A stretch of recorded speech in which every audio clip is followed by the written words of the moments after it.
रात के करीब 1:40 बजे होंगे। पूरा फ्लैट गहरी नींद में डूबा हुआ था।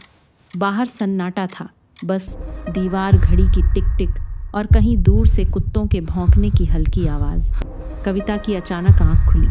उसे ऐसा लगा जैसे कोई उसे देख रहा हो। धीरे धीरे उसने सिर घुमाया और दरवाजे के पास खड़ी एक परछाई पर नजर गई। वो पाखी थी, उसकी 16 साल की बेटी। बाल बिखरे हुए, आंखें आधी खुली, चेहरा बिना किसी भाव के। पाखी? कविता ने धीमे से पुकारा। क्या हुआ बेटा? पाखी ने बिना पलक झपकाए कहा। मम्मी, वो अंकल फिर से आ गए। कविता हल्के से मुस्कुराई, जैसे बच्चे की बात को सपना समझकर टाल रही हो। कोई नहीं है बेटा, सपना देखा होगा।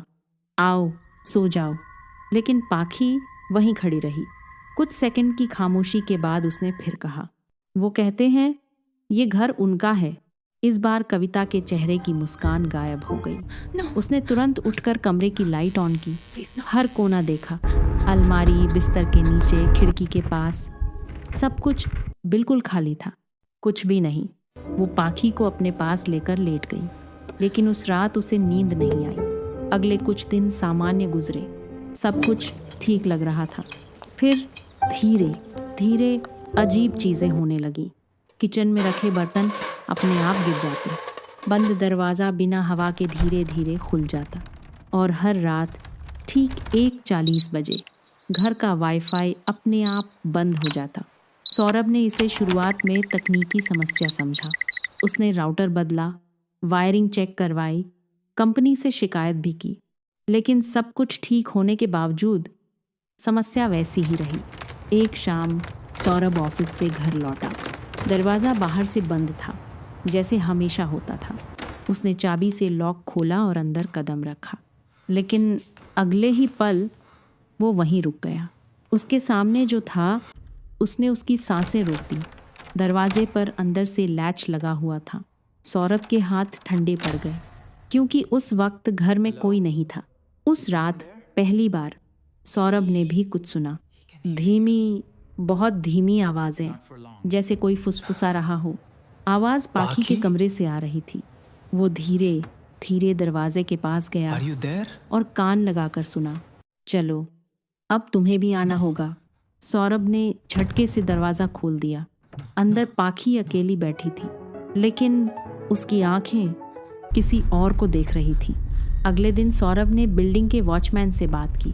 पहले तो वो टालता रहा, लेकिन जब सौरभ ने जोर दिया तो उसने धीमी आवाज़ में कहा, साहब, आपसे पहले जो आदमी इस फ्लैट में रहता था वो अचानक गायब हो गया था। गायब मतलब एक दिन गया और फिर कभी नहीं लौटा। कोई बॉडी नहीं मिली, कोई केस नहीं बना। तब से ये फ्लैट खाली था। उस रात सब कुछ पहले से ज़्यादा भारी लग रहा था। ठीक 1:40 बजे वाईफाई फिर बंद हो गया। इस बार सीसीटीवी अपने आप ऑन हो गया। सौरभ और कविता स्क्रीन के सामने खड़े थे। हॉल खाली था। फिर अचानक दरवाज़ा धीरे धीरे खुलने लगा, जैसे कोई अंदर आ रहा हो, लेकिन वहाँ कोई नहीं था। कविता ने डर के मारे पाखी को अपने पास सुला लिया, लेकिन रात के बीच में जब उसकी आंख खुली, पाखी बिस्तर पर नहीं थी। कविता घबरा कर उठी। उसने पूरे घर में ढूंढा और फिर उसकी नज़र बालकनी पर गई। पाखी बालकनी के किनारे खड़ी थी। तेज हवा चल रही थी। वो नीचे झांक रही थी, जैसे कोई उसे बुला रहा हो। पाखी! कविता चिल्लाई और उसकी तरफ दौड़ी। पाखी ने धीरे से कहा, मम्मी, अंकल कह रहे हैं, अब मुझे उनके साथ जाना होगा। कविता ने उसे कसकर पकड़ लिया। उसी पल बालकनी का दरवाज़ा जोर से बंद हो गया। अगले ही दिन सौरभ ने फैसला कर लिया, वो उस घर में अब एक पल भी नहीं रहेंगे। उन्होंने तुरंत फ्लैट खाली कर दिया। लेकिन कहानी यहीं ख़त्म नहीं हुई। घर छोड़ने से पहले सौरभ ने आखिरी बार सीसीटीवी फुटेज चेक की। वो देखना चाहता था उस रात सच में हुआ क्या था। स्क्रीन पर पाखी दिखाई दी। वो बालकनी में खड़ी थी और किसी से बात कर रही थी। फिर धीरे धीरे उसके पीछे एक आकृति उभरी। एक आदमी, लंबा, झुका हुआ, चेहरा अंधेरे में छुपा हुआ।